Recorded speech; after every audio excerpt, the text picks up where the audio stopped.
Hello, everyone. The JSBTC Women's Federation would like to welcome you all to a workshop on a very timely topic, Awakening to the Climate Crisis, a Buddhist perspective presented by Ray Nakano. Ray is actively involved with the Climate Fest group that works to bring awareness of the climate crisis to others. He currently practices in two Buddhist traditions, Jodo Shinshu and that of the late Thich Nhat Hanh. So without further ado, here's Ray Nakano. Welcome to Awakening to the Climate Crisis, a Buddhist perspective. And the purpose of my presentation is to look at our climate crisis from the perspective of someone who's very concerned about it, me, and from the perspective as a Buddhist. So in doing the latter, I'll talk about the Four Noble Truths, the Noble Eightfold Path, as well as several other Buddhist teachings. I'll talk about the scientific facts of climate change, what Canada is doing about it, and what we can do and need to do, both personally and politically, to address it.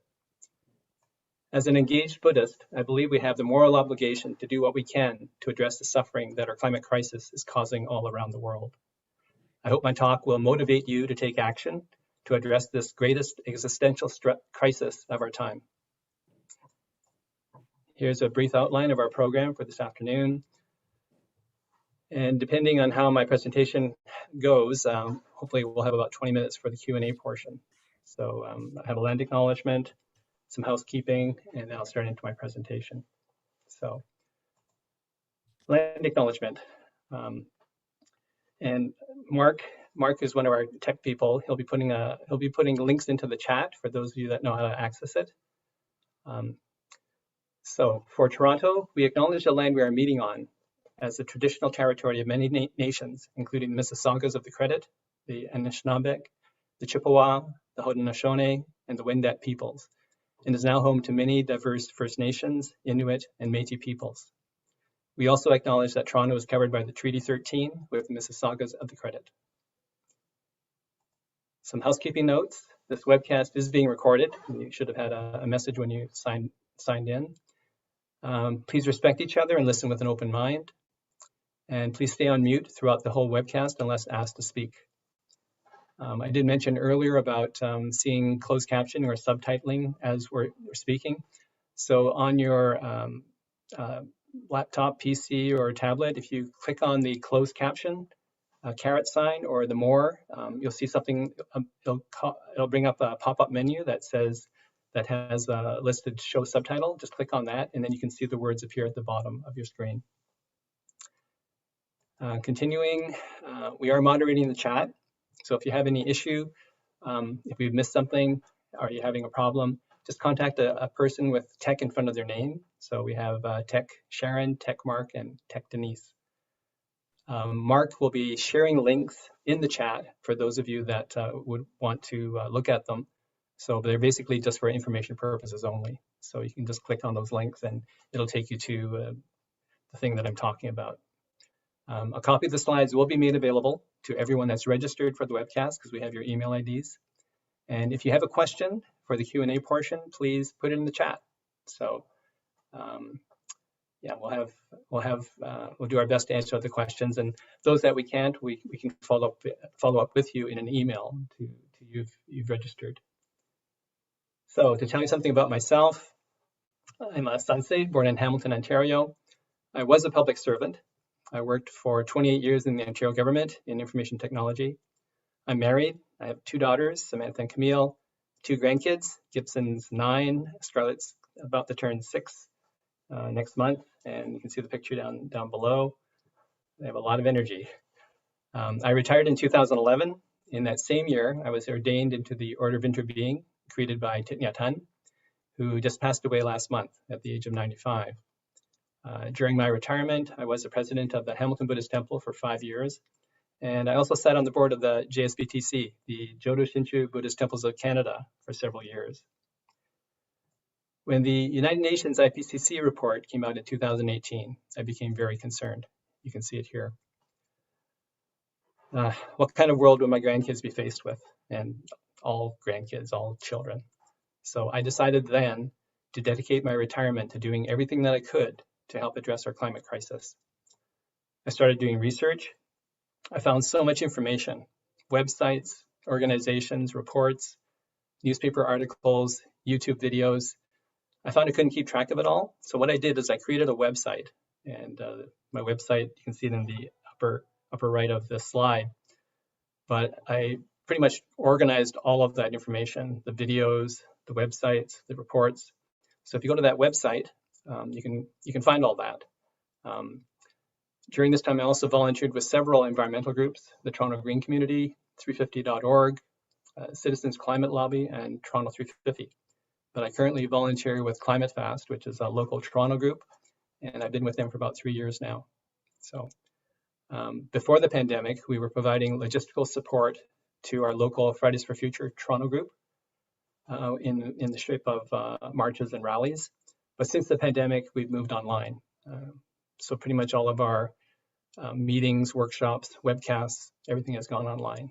So now I'm going to talk about the Four Noble Truths. So the truth is, we are in a climate crisis. People all around the world are suffering from drought, heat waves, wildfires, food and water insecurity, hurricanes, tropical storms, mudslides, just the list goes on. We are on track for a 1.8 degree temperature increase. And that is if all the promises that were made at COP26 in Glasgow last year, if those promises can be met. You can see what is happening with only a 1.2 degree temperature increase. Just imagine what it would be like with 1.8. So we want to do everything we can to keep the temperature increased to 1.5 degrees. Here's what happened in Canada last year. I think people will remember the heat dome, the fire in Lytton. I think they reported the highest temperature in Canada, and then the next day or the next week, the whole town burned down. Flooding took place through a large portion of lower British Columbia. So this is a picture of Abbotsford, one of the farms there. And I think one of the scientists estimated that 1 billion shellfish actually died on the BC coastline because of the heat dome that took place. So the heat dome. So CBC reported that 595 people were killed by heat in BC this summer. And on June 29th, 231 people died from just too much heat. So this chart illustrates how much CO2, that is carbon dioxide parts per million, and how it's been growing in our atmosphere. And the CO2 is a greenhouse gas, and the more CO2 there is in the atmosphere, the more our planet heats up. It's like a thermal blanket, and it just gets hotter and hotter. You'll notice the fluctuations, the red line. So in the summertime, the CO2 will dip because the northern hemisphere is green and therefore it's absorbing CO2. But in the wintertime, when the vegetation disappears, then we get the uptick in the CO2. So, and I guess what this slide is also saying is that, since for the past 50 years, we've had 33 climate conferences and major international agreements around climate change, and yet the CO2 keeps increasing. Al Gore's movie, The Inconvenient Truth, if you remember that, came out in 2006, won 2 Academy Awards, but it didn't make any difference to what is happening with our CO2 level and our temperature increase. So here are some truths. Canada was the only one of the G7 countries whose GHG emissions actually went up, GHG being greenhouse gases. And it went up by 21% since 1990. That was even worse than when Donald Trump was president in the USA. The other thing to mention here is Climate Tracker. Climate Tracker is an independent NGO, non-government organization that looks at climate policies and actions that countries are carrying out around the world. And they've rated Canada's climate policy and actions as highly insufficient. Here are some headlines concerning our current situation. There have been urgent messages from religious leaders, Pope Francis, from the United Nations. The United Nations announced a code red for humanity. Here's some further headlines. When the code red declaration came out from the United Nations, These were the headlines in papers around the world talking about code red and how dangerous, how bad it would be. We had these headlines from scientists warning about untold suffering because of climate change. And the Lancet, which is a medical journal, they talked about code red for a healthy future and how bad in terms of pollution, in terms of different viruses, mosquitoes that are coming up from the south, how climate change is affecting our health. So that brings me to the Four Noble Truths, which is actually the first Buddhist teaching of the Buddha, and the truth of the cause of our climate crisis. So in Buddhism, we talk about three poisons: ignorance, attachment, and aversion. So in ignorance, most of us are not aware of how dire our situation is. We continue to burn fossil fuels and produce methane. We're not aware of how much we are destroying nature, and we're not aware of how much our climate crisis is affecting others. The other poison is attachment. We overconsume. We don't want to change the way we live. And aversion, we're ignoring the climate crisis, hoping it'll go away or that someone else will look after it. We may be fearful of our climate crisis. We may feel helpless, or we may have given up. So that brings me to the truth of the end of our climate crisis. We know what needs to be done. We can reduce the most serious impacts of climate crisis, but we need everyone to actively do something about it, including our elected representatives. So this should look familiar to those of you that are Buddhists, because this is the path that leads to the end of our climate crisis, the Noble Eightfold path. And I'm going to start with right mindfulness, which is the leftmost spoke in the wheel of the Dharma. And as I said, we know what to do. The International Energy Agency has laid out a pathway to net zero for Canada to follow with specific energy policy recommendations. Drawdown, which was written by David Hansen, provides 100 solutions to our climate crisis. And there are various other think tanks and environmental organizations in Canada and outside of Canada that have developed climate action plans for governments and corporations to follow. But I believe that mainstream media coverage is part of the problem. And when I say mainstream media, I'm talking about our newspapers like Globe and Mail and the Toronto Star, also CBC and CTV television. It's surprising that radio is actually pretty good. Websites are pretty good too for these mainstream media organizations. But for example, did you know that Argentina, Uruguay, Brazil, and Paraguay are reeling from a historic heat wave with temperatures as high as 45 degrees centigrade right now? This is as of January 14th, reported by The Guardian. There were floods and landslides caused by heavy rains in the state of Sao Paulo in Brazil. 21 people died.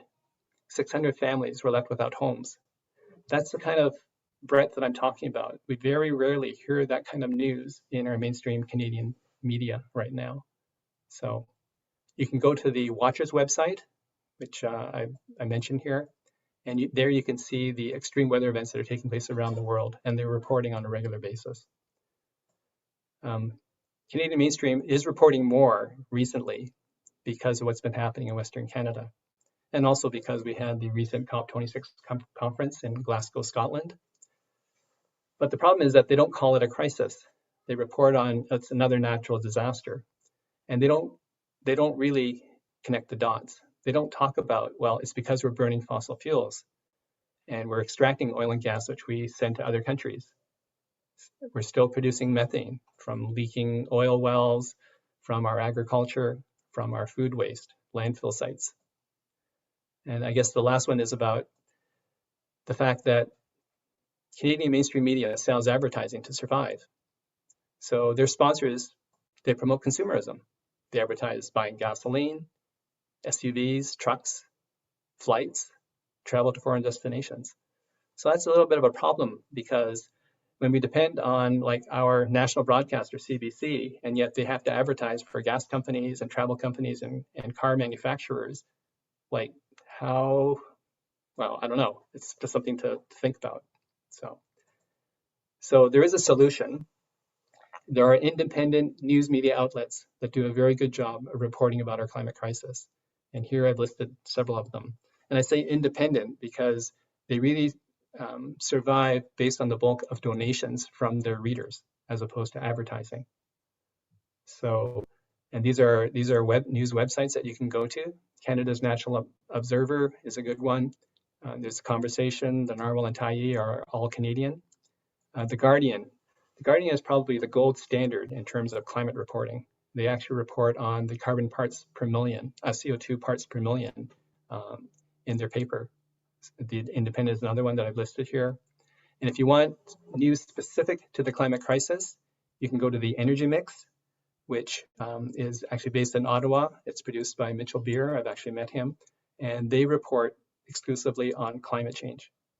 Carbon Brief does the same thing in the UK. And I have listed the BBC because I think they do a very good job. It's actually one of the other TV stations that I watch and listen to, the BBC after CBC. So you can sign up for climate newsletters. In fact, I think most of the media organizations like CTV, Globe and Mail, Toronto Star, they're all offering climate newsletters now. I've listed these ones. United Nations actually offers a newsletter. Canada's National Observer, Climate Fast, which is the organization I belong to. You can sign up for a newsletter and get local news about local events. So continuing from right mindfulness, we come to right concentration and right view. And this is a very common, theme that my teacher Thich Nhat Hanh would talk about being mindful, concentrating, and then coming up with an insight. And basically, if you improve your awareness of your view of things that are happening around the world, and you think about that through concentrating and focusing on it, then you come up with an insight. So how does this apply to our climate crisis? So, and I guess it's something that I've already said, that we are in a climate crisis that is affecting the entire world. And this is interconnectedness. This is one of the eyes of Buddhism.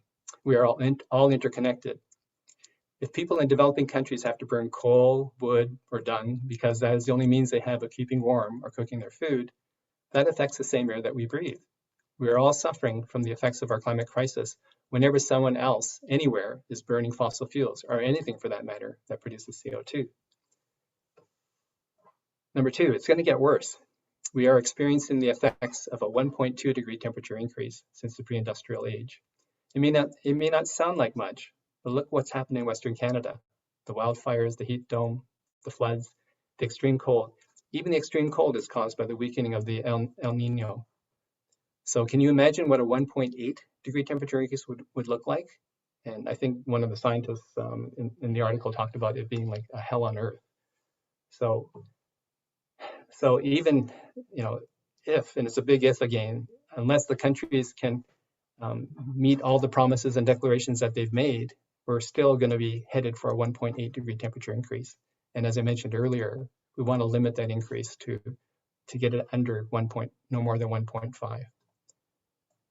3, Canada is not doing enough to reduce our greenhouse gas emissions. I showed you what the carbon emissions since 1990 chart, how it's been increasing by 21%. I talked about how their policies and actions were looked at by this NGO organization. The one thing, though, is that Canada is treating the COVID-19 pandemic like an emergency. So why can't they do the same thing for the climate crisis? And then I guess lastly, we do need to have urgent and drastic action right now. So then we come to right thinking. I'm not going to read all of this out. I think I've mentioned a couple of them already. We have to electrify everything, basically, our transportation, our heating. We need to, I'm just going to pick out a couple here, lessen our food waste, because food waste goes into landfill. Landfill produces methane, and methane contributes to our greenhouse gas emissions. So protecting nature, stopping deforestation, stop destroying ecosystems. And then lastly, dealing with victims of injustice, because whether it's indigenous, racial, economic, environmental injustice, the people that can least deal with the problems, like can they get air conditioning, Can they do things that will help to reduce climate change? No, they're more worried about putting food on the table and having a roof over their head. So whatever you can, wherever we can help in terms of dealing with injustices or dealing with climate change directly, it's going to be a benefit and reduce suffering. For right speech, there's a couple of things I wanted to mention here. So Katharine Hayhoe is a Canadian born in Toronto. She's a scientist currently working at the University of Texas. She's probably the most popular spokesperson on climate change in the United States. She was named one of the United Nations champions of the earth. And what she says is that the most important thing you can do to fight climate change is talk about it. Because unless you talk about it, you're not going to care. How can you care about it? So I'm going to ask Mark to play a video, and I'm just going to stop my sharing here. How do I talk about climate change to my brother-in-law, my neighbor, my colleague, my coworker? I hear this question almost every single day. And usually people have given it a try and it hasn't gone so well. It's either ended in an argument or it's been so depressing you just want to go back to bed and pull the covers back over your head. Here's the thing. Climate change is scary. And it absolutely is depressing. I'm a climate scientist, so I know. But to care about climate change, we don't have to be a certain type of person. I'm absolutely convinced that just about every single person has every reason they need to care about climate change already. And their reason might be different than yours or mine. But if we don't think we care about climate change, it's not because we have to change who we are or what we care about. It's simply because we have not connected the dots between what we already care about and how climate change is affecting it. So when we have these conversations starting over something that we share, whether it's a love of cooking or a sport or the place where we live or our child, we connect the dots between climate change and how it's affecting what we already care about, what already matters to us. And then we talk about how we really can fix this thing. And in fact, climate change is not a giant boulder sitting at the bottom of a very steep hill with only a few hands on it. That giant boulder is already at the top of the hill. It's already rolling down the hill in the right direction. It already has millions of hands on it. It just needs more hands to get it going faster. When we realize that we are not alone, when we realize that the world truly can change, that's when we realize that yes, we truly can make a difference. And how do we knock over that first domino? By having a simple conversation about why climate change matters and what we can all do to help fix it. Thanks, Mark. I think you can see why Katharine Hayhoe is so popular and so engaging. So let me go back to my presentation. Right. So here, there are a couple of other things you can do, workshops that you can look into. One is Kitchen Table Climate Conversations. It's a program that was started up by Climate Fast.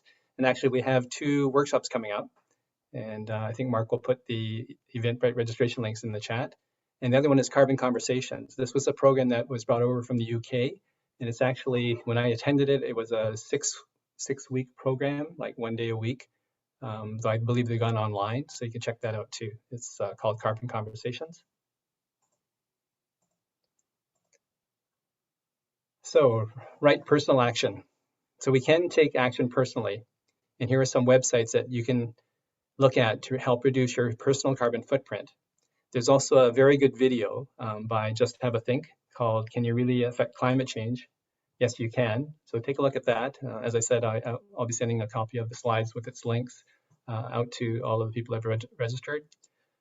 So reducing your personal carbon footprint means doing such things as replacing your old natural gas furnace with an electric air or ground source heat pump, ditto with your natural gas water heater, replacing your gas range with an electric one, not using your propane barbecue or natural gas fireplace, replacing your gas-powered car with an electric vehicle, walking more, biking, taking public transit, flying less, eating more sustainably, less meat, more fruits and vegetables, wasting less food and wasting less water, buying less, and buying from sustainable companies. So next, let's talk about financial actions. So this chart is from a report produced by the Rainforest Action Network. And this is fossil fuel financing. This is for the entire world. And number 5 on that list, it may be difficult to see, but it's actually the Royal Bank of Canada. They invested $160 billion between 2016 and 2020. TD is the next Canadian bank, $121 billion. Scotiabank, $114 billion. 2 banks which didn't make this top 10 chart. Bank of Montreal invested $97 billion. CIBC, $67 billion. So to me, they're part of the problem. They're the ones financing fossil fuels. So there's an initiative called Bank Switch, started by the Climate Pledge Collective based in Toronto that you might want to look into. So there's a link for that. And are you paying into the Canada Pension Plan? Or are you retired and receiving CPP benefits? Are you a teacher, a federal or municipal employee, or a health worker? You can go to shiftaction.ca and you can tell the CPPIB or your pension plan that you want them to divest from fossil fuels. Because where we bank and what we invest in matters. Right social action. Volunteer. There are many organizations that are doing whatever they can to help address our climate crisis and the injustices that exist in our society. Whether it's social action or for the environment, everything is interconnected. You are a unique individual and can contribute uniquely to addressing our climate crisis. I encourage you to join an organization, whether it deals with social injustice, advocating for others, preserving our forests, lobbying our governments to take urgent and drastic climate action. I've listed a few, but there are a lot more. You can go to my website and take a look at I think it's a Canadian list of organizations. So continuing with right political action, Canada committed to a 40% GHG reduction by 2030, and it's set to release its first ever emissions reduction plan on March 31st, 2022. They've actually been doing a public consultation around that. So what does a 40% reduction by 2030 mean? It means that 40% of our cars, buses, trains need to be converted to electric vehicles. 40% of our homes, offices, public buildings need to be off natural gas heating. Like, that is a huge change. How are we going to make that happen? How are we going to make that happen within the next 8 years? And this also assumes that our electricity is not generated from fossil fuels.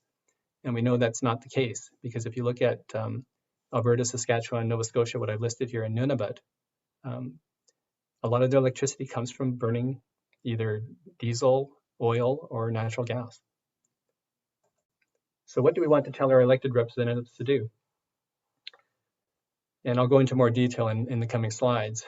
But as I mentioned, the emission reduction plan, making sure that the federal government follows through with that. Eliminate fossil fuel subsidies. No more oil and gas exploration and development. Declare a climate emergency. And endorse the Fossil Fuel Non-Proliferation Treaty. And we'll come to some slides that explain that. So the next one is actually going to be a video. And that's my slide. I'm going to stop my share. And Mark, if you can run that video for us, please.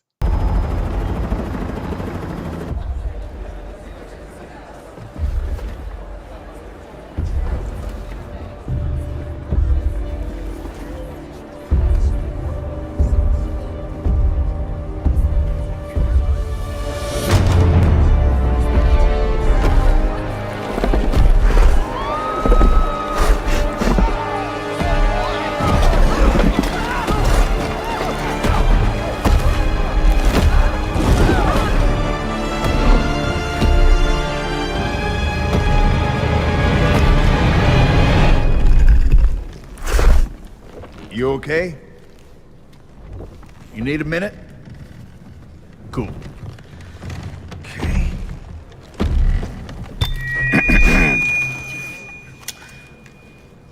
Listen up, people. I know a thing or two about extinction. And let me tell you, and you'd kind of think this would be obvious, going extinct is a bad thing. And driving yourselves extinct? In 70 million years, that's the most ridiculous thing I've ever heard. At least we had an asteroid. What's your excuse? You're headed for a climate disaster, and yet every year governments spend hundreds of billions of public funds on fossil fuel subsidies. Imagine if we had spent hundreds of billions per year subsidizing giant meteors. That's what you're doing right now. Think of all the other things you could do with that money. Around the world, people are living in poverty. Don't you think helping them would make more sense than, I don't know, paying for the demise of your entire species? Let me be real for a second. You've got a huge opportunity right now. As you rebuild your economies and bounce back from this pandemic, this is humanity's big chance. So here's my wild idea. Don't choose extinction. Save your species before it's too late. It's time for you humans to stop making excuses and start making changes. Thank you.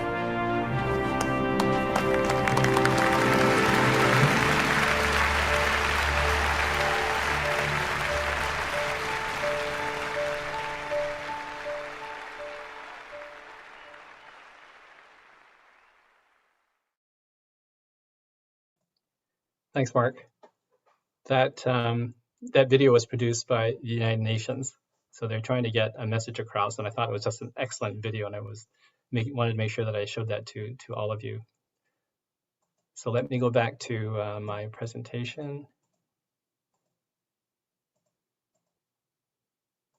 Okay, so just a couple words about that video, which you can't see on this slide, but currently, the federal government, according to Environmental Defense, is spending about $3.3 billion in subsidies annually to the fossil fuel industry. There is a link in the chat that Mark will put that is what we call an action letter, and you actually send a message to your MP and the Prime Minister around subsidies. So you'll see that shortly if you haven't seen it already. Let me continue. So continuing with right political action, we have what's called a climate emergency declaration. And let's see here, Vancouver was the first one in Canada to declare a climate emergency. And then Hamilton, yay, that's where I'm from. And Canada declared it June 2019. Toronto, actually Climate Fast was involved with that. They declared it in October 2019. And there are 2,047 jurisdictions worldwide that have currently declared a climate emergency. Coming to the Fossil Fuel Non-Proliferation Treaty, these are the tenets of the Fossil Fuel Non-Proliferation Treaty. Prevent proliferation of coal, oil, and gas, phase out, and a just transition. And this has been supported by the Dalai Lama, 100 Nobel laureates, 2,185 scientists and academics, and the Fridays for Future organization. So has your city, town, or county or province endorsed the Fossil Fuel Non-Proliferation Treaty? Vancouver was the first city in the world to do this. Toronto was actually just this past summer, and Climate Fast was involved in making that happen. They were the second city in Canada to endorse it. And there's 2 districts in Vancouver that also have endorsed the Fossil Fuel Non-Proliferation Treaty. So coming back to continuing with right political action, we need to tell our elected representatives at all levels that we're concerned about the climate crisis and that we want them to take urgent and drastic action to address it. You can do this by contacting your elected representative directly or indirectly through deputations to City Council, and they've been taking place virtually here in Toronto. You can write a letter to the editor. So if you go to climatefast.ca, you can find more information about how to undertake this kind of advocacy. And petitions, you can sign petitions or send an action letter like the one that Environmental Defense produced. And you can go to these organizations because they provide petitioning. And you can actually create your own petition if you choose to do that. So when you talk to the politicians, you want to make sure that they have a plan, that it's smart, specific, measurable. I can't remember the other. Anyways, I think it's time delimited, achievable, and results-based. So you also want to talk about how will it protect Canadians, and if it's in one of the oil-producing provinces, how will it protect oil and gas workers? So the thing about the elections that are coming up, the 2 most populous provinces in Canada, Ontario and Quebec, are happening this year. So this is the time to talk to your elected representative, talk to the opposition candidates about your concern about the climate crisis, and that you'll vote for the candidate or the party that has the strongest climate action plan. And then make sure that you follow through with it and that they follow through with it. So, right livelihood. If your work is contributing to our climate crisis, then consider looking at alternative work. Okay, if it's contributing to the suffering of others, again, consider looking for alternative work. In Alberta, the oil patch workers have actually created an organization called Iron and Earth, and they basically advocate and lobby for a transition from fossil fuel to renewable energy. So you can look at the website. I think Mark will be putting that in the chat. Which brings us to the last spoke in this wheel. We've gone around the entire wheel, and we're right at right diligence. So right diligence. So start or continue to do those things that help to address our climate crisis. Do not lose hope. Our climate crisis has given rise to anxiety, fear, and despair, especially in our young people. They have coined a new term for this called eco-anxiety. The best way to utilize your anxiety, your fear, your despair, is to do something about our climate crisis. The task is daunting, but every action, no matter how small, can make a difference. And remember the second I of Buddhism, which is impermanence. The first one was interconnectedness. Impermanence, we can always change the situation. And there is a theory that it only takes 3.5% of a population to make change happen. And this was a theory that was termed the 3.5% rule from Erica Chenoweth. And I think the link will be made available in the chat. So what it means, though, is that if you get 3.5% of a population, say of a city or of a province or of, say, of Canada, you can mobilize them to be active for a cause, then we can actually make that change happen. 3.5% is not a very big number, but it can still make things happen. So finally, what is a Buddhist? To me, a Buddhist is someone who is wise and compassionate. So to be wise, you need to stay informed. You need to keep learning. You need to watch out for false solutions. You need to be compassionate. And to be compassionate to me means to practice engaged Buddhism, to help and support others to reduce suffering in the world, and to create joy and happiness for our children, our grandchildren, and all future generations, along with all the other species of life on our planet. So use your wisdom, compassion, and loving kindness in your climate conversations and your advocacy. And use your time and energy where it will have the greatest impact. If we want to have a livable future, then we need to do everything we can to address this greatest existential crisis of our time. So I'll end with this quotation from Thich Nhat Hanh, who, as I mentioned, just passed away. And we have the power to decide the destiny of our planet. And that brings my presentation to an end.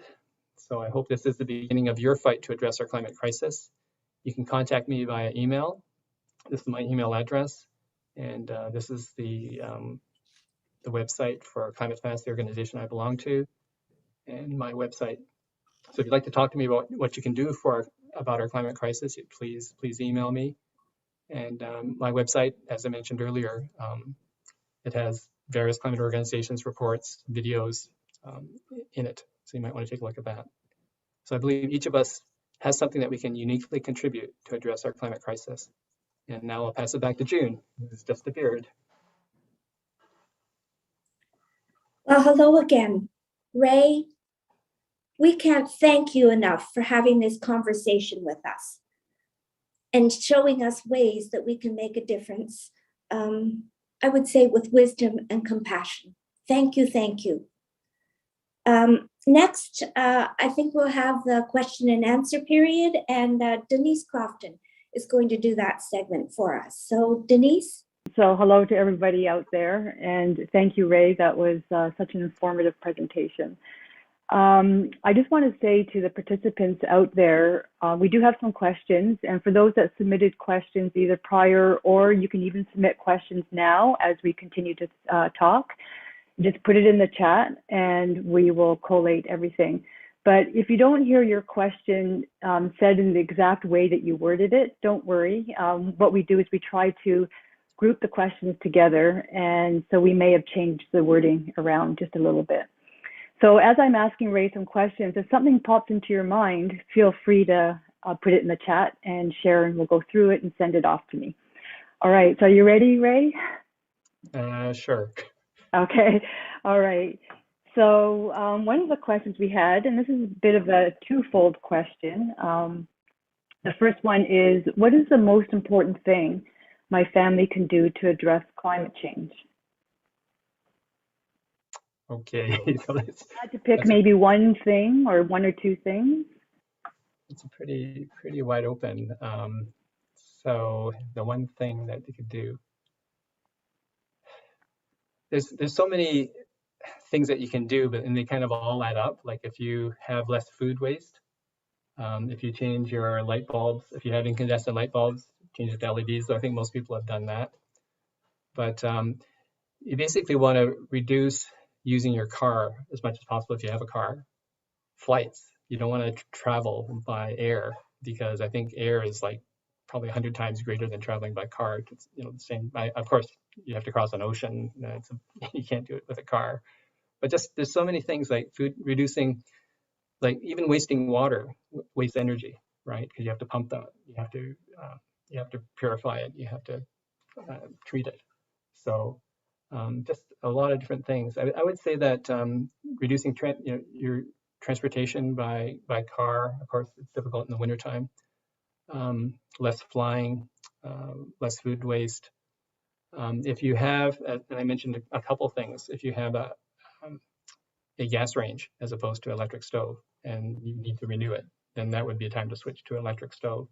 If you have a natural gas furnace that needs to be replaced, then look at air source or ground source heat pump. So, okay. Okay, I think that's probably enough. That's quite a lot. Thank you. Okay. Okay, the second part to this question is, what is the most important thing that our temple or sangha can do as a group to address climate change? As a group, okay. So as a group, I'm going to take that to mean like a building, your building. So again, if you're using natural gas heating, if you could supplement your electricity production with solar panels. Solar panels have dropped enormously in cost. I think they're like a tenth of what they used to cost. So if that's something that you have a roof, a surface that you could put solar panels and use that to supplement your electricity, that would be a big help. I'm not sure what you have to look at your temple, your building, and understand how it's heated. But if it's electric heat, that's great. But if it's not, and most likely it may be natural gas, then look at how you can convert that. I think those types of things, like I mentioned, like for us to get to a 40% reduction by 2030, we need to be looking at things like that, those types of projects to do that. Solar panels for electricity and looking at heat pumps in place of natural gas heating. Okay. Okay, just to add on to that, so outside of the bricks and mortar, I was like, just as an example of the Toronto Buddhist Church, I know we have some temple members here today. This always seems to be you're stronger in numbers, and so as a group, is there something that we could do to go forward, like even talking to the MPPs? There's some things that you mentioned in there, but is there strength there? Yeah, definitely. Talking to your city councilor. There's some very progressive, and I guess I'm speaking in the city of Toronto, there's some very progressive Toronto city councilors, like ones that are always speaking up about climate change and environmental considerations. So depending on where your temple or church is, talk to your city councilor. And if it's one of those city councilors that aren't that progressive, tell them you're concerned and get them on side. Talk to your MPP, same thing. Talk to your MP, who's ever riding you're in. Tell them you're concerned about climate change and want to see something done seriously to address it. So I think that is the power of having a larger number of people that they speak as a voice, as a community to the elected representative, whether it's a city councilor, MP, or MPP. Okay, thank you. So another question here is, what are some examples of successful things that are being done to address climate change? So there's a lot of work that's being done in a lot of indigenous communities. In fact, there's some indigenous companies, First Nations companies, that are actually installing solar panels up in the north. So I'm trying to remember the name of the series, but I think there was a series that was done by Diane Sachs, the previous environmental commissioner for Ontario. But she started a series. I think she called it Heroes, if I remember correctly. But I can find out what that is.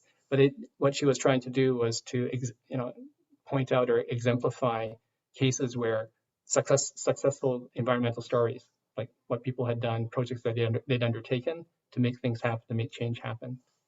So I can probably find that link for you, and we can put that in the follow-up email to our registrants. Okay, all right, thank you. Another question. I've heard people say that climate change is going to impact our health. Can you talk a little bit about that? Certainly. Yeah, I know we discussed that a bit earlier. Air pollution. So I know that some of the smoke from the forest fires out west was coming even across to Ontario. So we talk about air pollution, like from wildfires, but just even the CO2 emissions from if you have trucks running on diesel or cars running on gasoline, you're producing CO2, which is not good for you, and plus along with other gases like carbon monoxide. So that's going to affect your health.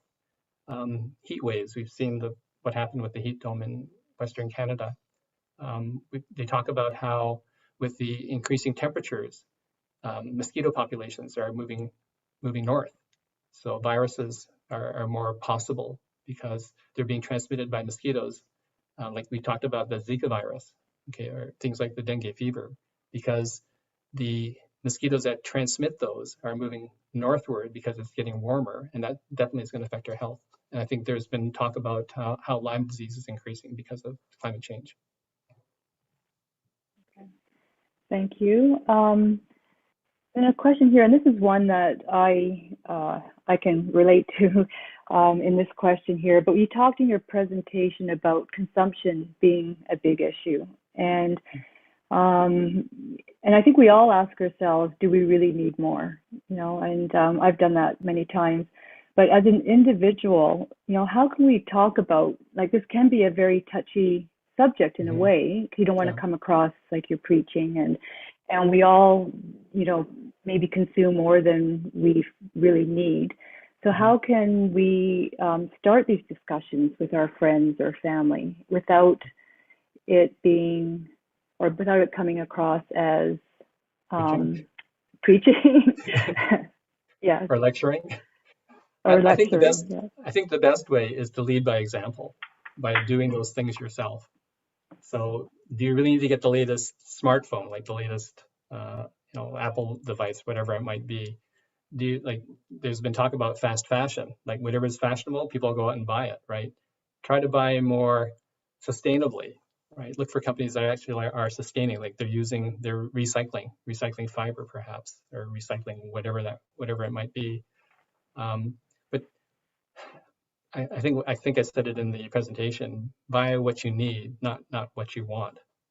Because every time we buy something new, there's energy, there's material that have gone into that new product. And then what happens to the old product, right? It just goes into landfill. So we need to be thinking about that. We need to be thinking sustainably. And there's companies that are realizing this and starting to produce sustainably. So they have a plan to how to recycle their products after you finished using it. So I think look for those companies, look for those products.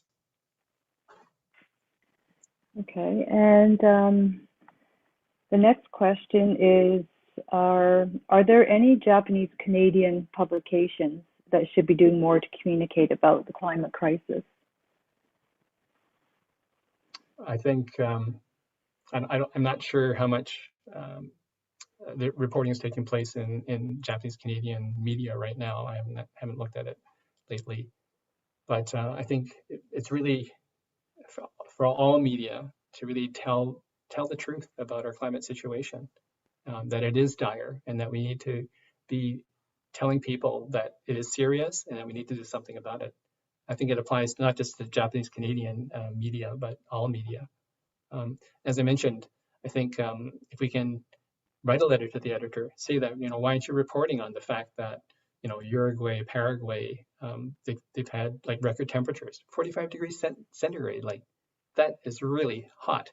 And yet no one knows about it, right? And to be honest, what's going to happen, that record that they have this year in those 4 countries, is going to get worse because we're continuing to increase our CO2 emissions around the world. So we need to stop those CO2 emissions. We need to start bringing the CO2 levels down by promoting growth of trees. Like, I think it was our prime minister promised to plant 2 billion trees. I think I checked the numbers. There's maybe a couple million that have been planted so far. Like, he promised that like several years ago, and it's happening, but happening so slowly that the benefit is going to be lost by the time we actually need it to happen. I think that's it for that answer. Okay, thank you. So that's all of the written questions that I have. If we still have about 8 minutes left, so I don't know, I know maybe some people don't have access to the chat button or not sure how to use it. I think if you have a question you just want to ask Ray, we do have 8 minutes, and if you are okay to unmute and ask your own question, you're welcome to do that. Or you can also raise your hand. There's a icon, a reaction icon, or raise hand icon that you could put up. You can do that, or if you just want to unmute and ask a question, you're free to do that.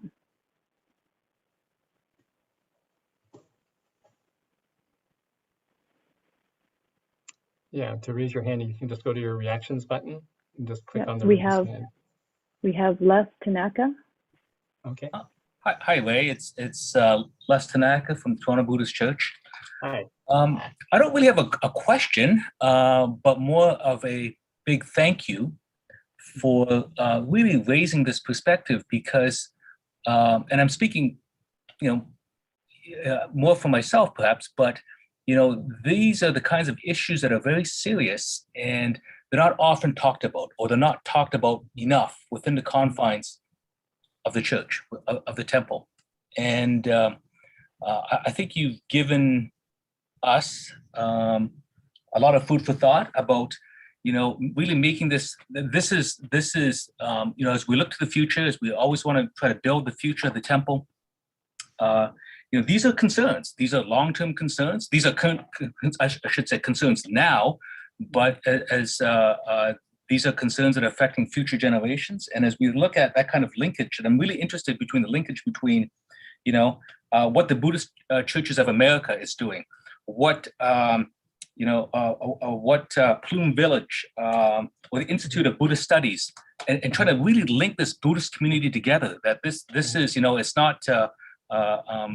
This is a Jodo Shinshu kind of issue that we should all be raising awareness of. It is a Buddhist issue, and I think you've really kind of opened our eyes about this. So I'm really happy that you've done this, and look forward to, I don't know, Denise or June or Eric, happy to talk about this some more, because I think it's really important in terms of how we start to have this kind of discourse, this discussion more prominent, because we just we really haven't been doing this kind of stuff, certainly not enough anyways. And so want to say thank you. Okay. Well, thank you, Les. Great presentation. Thank you. Appreciate it. Thank you, Les, for your comments. I think there is an organization I wanted to mention. I think it's called Green Faith, but I'll look it up.